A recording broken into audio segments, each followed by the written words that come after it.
The Atlanta Braves beat the Mets 7-1, getting the sweep of New York and Truist Park and knocking them out of first place in the NL East. Let's talk about it.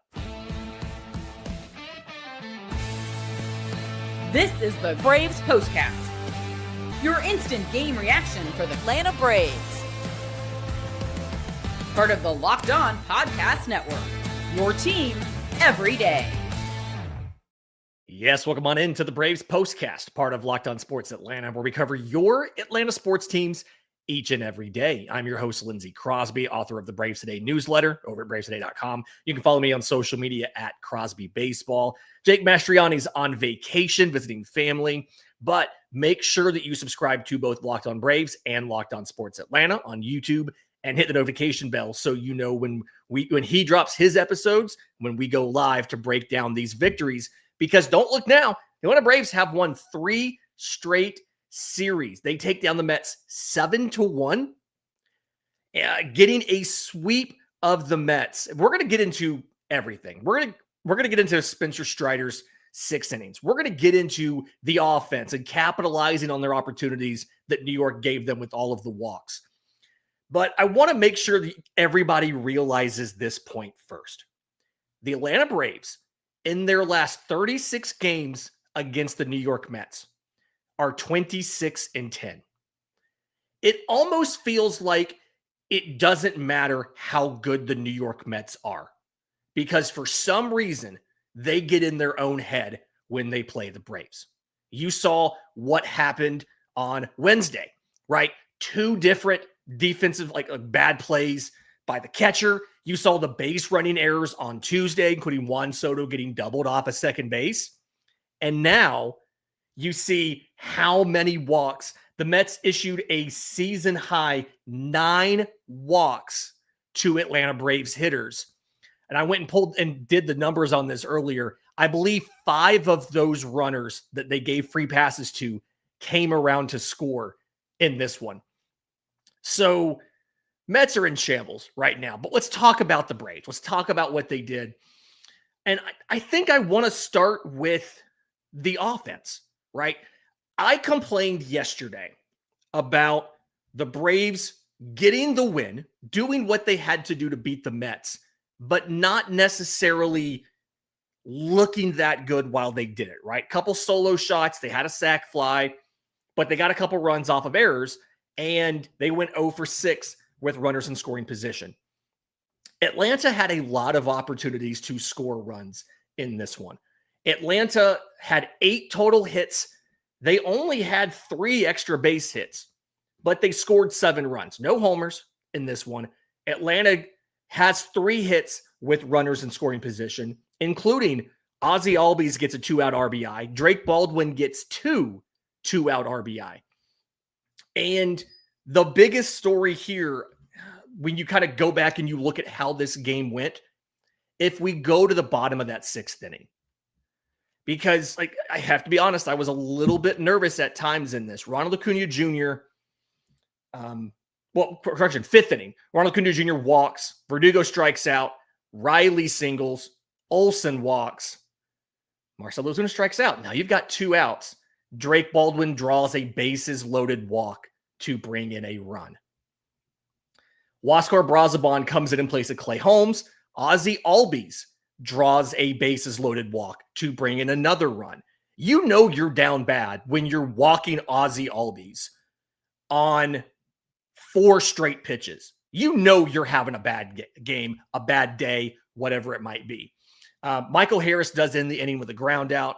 Another one of those kind of frustrating. You just watch the dude issue a 4-pitch walk. To Michael Harris's credit, 3 of those 4 pitches were in the strike zone. So it's not like he was chasing a ton. But right there, you pick up 2 runs there. You come back out in the 6th inning. Shout out Nick Allen. I've got some stuff on Nick Allen in just a second. But shout out Nick Allen. Opening single off of the pitcher. Ronald draws a walk.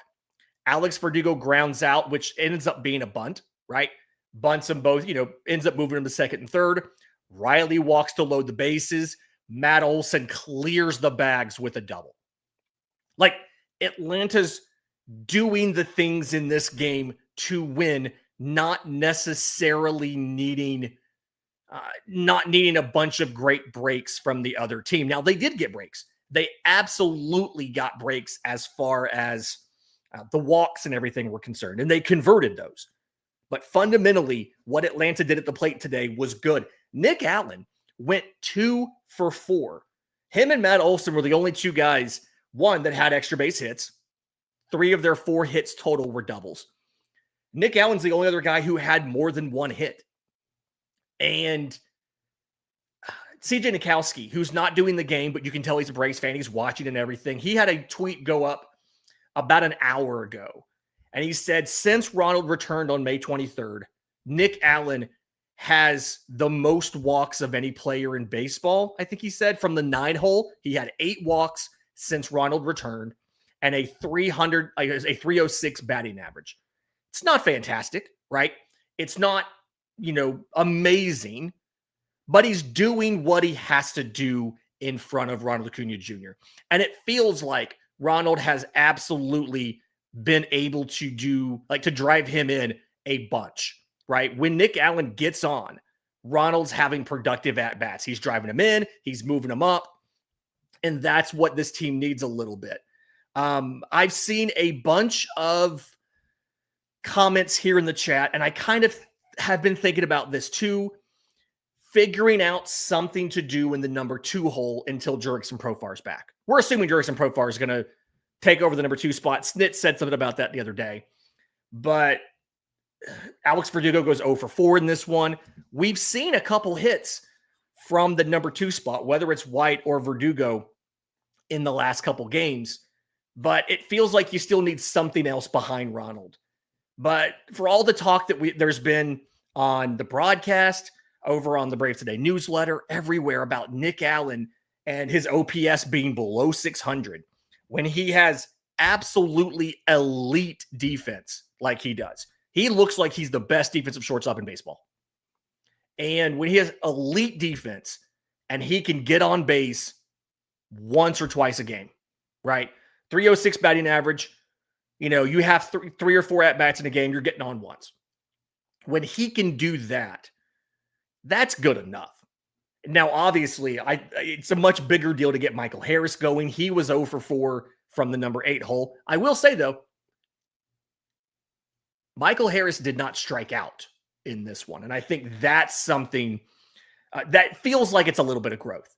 But end of the day, 8 hits for the Braves, 3 doubles, the rest are singles, 7 runs, 7, just fantastic outing. Oh, and they only struck out 6 times, which always a good thing. Nobody had more than 1 strikeout except for Nick Allen. He had 2. In just a second, let's talk about Spencer Strider. We saw a lot of growth in this one, and I'll do that next, right here on the Braves Postcast. Have you ever decided at the last minute that you're really curious what it looks like to play baseball in an empty ballpark? Well, good news. The Braves are heading to Miami this weekend to take on the Marlins. So GameTime can make it possible for you. Because GameTime makes buying tickets fast and simple. Prices on the app drop the closer you get to first pitch, and that's when there's a low supply of tickets. There will be plenty of tickets available for Lone Depot Park for Braves Marlins this weekend. But GameTime's the best place to get those. They have incredible last-minute deals. They show you your seat view, and they have a lowest price guarantee that takes the worry out of buying. GameTime is the official ticketing partner of Locked On MLB for a reason, because it is so easy for the Locked On Podcast Network hosts to go to just about any game they want to using GameTime. So take the guesswork out of buying tickets with GameTime. Download the GameTime app, create an account, use code LOCKEDONMLB for $20 off your first purchase. Again, create an account, redeem code LOCKEDONMLB for $20 off. Download the GameTime app today. Last minute tickets, lowest price, guaranteed. Brave starter Spencer Strider has a great game in the win. Ends up going 6 innings, 5 hits, 1 run, 1 walk, 8 strikeouts. Throws just under 100 pitches. It was 97 pitches, 66 strikes. And when you dig into what Strider did in this one, still, like always, predominantly fastball slider. And a couple of things to like. One, average fastball velocity was 96 miles an hour. Yet another game where he he raised above his yearly average. His average was 95.3, so 0.7 of a mile an hour harder. He touched 98.4 in this one. And as Strider continues to come back from both the elbow surgery and the hamstring, you really start to get, he starts to be able to, one, the velocity is better overall, but then two, he's better able to hold that deeper into games. And I feel like in some of the previous starts, you would see a scenario with Spencer Strider where that last inning or two, he's throwing a lot of 93s and things like that. His final inning, he didn't throw a single fastball under 94. And I think he had at least one that was 96 in that inning. So as he gets farther away from the hamstring injury, from the elbow issue, Spencer Strider is pitching better. And it feels like he's closer to that old Spencer Strider. Somebody here in the chat, Vahid, actually pulled the numbers. Strider's last two starts, 1 earned run, 21 strikeouts. Unfortunately, you can't play the Rockies every single weekend. That would be nice. Would definitely help you get the 90 wins, right? But Strider looks to be a lot better. The slider was, again, the star of the show. He threw 40 of them. He got 25 swings, 14 whiffs on the slider. By contrast, he threw 52 four-seam fastballs, 23 swings, and only 4 whiffs. So guys still aren't missing the fastball a lot. He did get 12 called strikes on it, so that was very nice. He finished with 18 whiffs and a 36% CSW. So absolutely more than good enough from Spencer Strider. Again, 17 called strikes, 12 of them on the four-seam fastball. Kind of just really doing everything that he needs to do. And then another game where it wasn't close. The bullpen usage was fine. De Los Santos takes the 7th. Dylan Lee gets the 8th. Rafael Montero gets the 9th. I am perfectly fine with Rafael Montero coming in and pitching with a 6-run lead. I'm a little bit iffy on throwing Dylan Lee in the 8th. I mean, the lead was already established at that point. I feel like you probably could have saved him for the weekend, but I think the hope here, I see a lot of talk in the comments about Miami. I think the hope here is that Atlanta's not playing a bunch of close games in Miami. They have not been great on the road. The Braves have not been a good road team this year, but Miami has not been a good team in general. So it absolutely feels like the Braves are going to be able to get plenty of wins in Miami. The hope would be, if you can sweep the Mets, that you could at least win the series, if not do more in Miami. The rotation for this weekend is a little bit interesting because the Braves called up Didier Fuentes, or they are expected to. He's not officially been called up yet. It is a TBD for tomorrow, but for 7:10 p.m. start time, TBD versus Jansen Junk. It's going to be Didier Fuentes. He just turned 20 last week. Grant Holmes versus Yuri Perez on Saturday. Bryce Elder versus Sandy Alcantara on Sunday. Fuentes is a really interesting young player. Has not done, it's shot through the minors. This is, I think, the 5th straight year where the Braves have had some young player just absolutely shoot through the minors and debut. And when I talk about shoot through the minors, Strider in 2021, Michael Harris in 22, AJ Smith-Shawver in 23, Schwellenbach in 24, and now Fuentes now. Those 5 guys combined to appear in 4 total games in AAA before they debuted. 4. Strider had 1, Smith-Shawver had 2, and Fuentes has had 1. So we're going to get to see him for the first time. If you didn't watch the spring breakout, we do not know as of now. I see a question in the chat. We do not know as of now what the roster move is going to be. So we don't actually know who's going to go down to make room for him. But either way, very exciting to see Didier Fuentes get his debut. And if you're going to throw a 20-year-old in his first game of the season, I'd rather you throw him against the Marlins than to throw him against the Mets or somebody else. Really excited to see what happens here. Again, Braves take down the Mets 7-1. They win the series.